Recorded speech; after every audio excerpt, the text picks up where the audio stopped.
आणि पावसाच्या वातावरणामुळे चिपचिपी पण झालेली असते आणि घाण वाटते आपल्याला. त्याच्यामुळे भाजी स्वच्छ करणे गरजेचेच आहे. घरात आल्यानंतर आपण भाजी पहिली स्वच्छ करतो.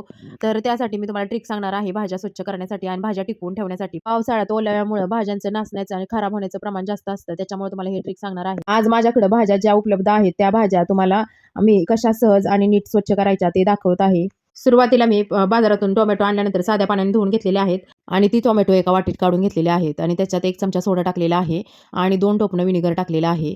त्यानंतर टोमॅटो चांगली चोळून धुतलेले आहेत, जेणेकरून व्हिनेगरचं पाणी आणि सोड्याचं पाणी त्याला सगळीकडून लागेल. जंतू असतील तर ते मरून जातील. त्याच्यामुळं टोमॅटो चांगली चोळून धुतलेले आहेत आणि कोरड्या कापडावरती टोमॅटो काढून घेतलेले आहेत. ती टोमॅटो आपल्याला कापडाने पुसून स्वच्छ घ्यायचे आहेत.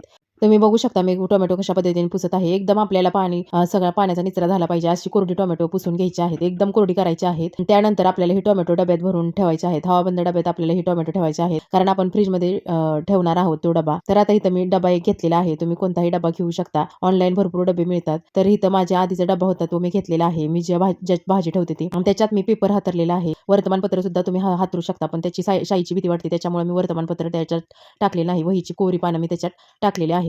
तर आता इथं सगळीकडून मी पॅक पानांनी करत आहे, जेणेकरून कुठल्याही बाजूनी घाम येऊ नयेत म्हणून. आता इथं मी त्याच्यात टोमॅटो भरून ठेवलेले आहेत.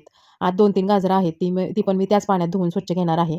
आधी मी चांगल्या पाण्याने गाजरं धुवून घेतलेली आहेत, साध्या पाण्याने आणि त्याच्यानंतर व्हिनेगर आणि सोड्याचं पाण्याने धुवून गाजरं घेत आहे आणि एकदम चांगली कोरडी गाजरं करून त्याच डब्यात मी एका साईडला ठेवत आहे आणि वरतून आपल्याला तोच पेपरला लावायचा आहे.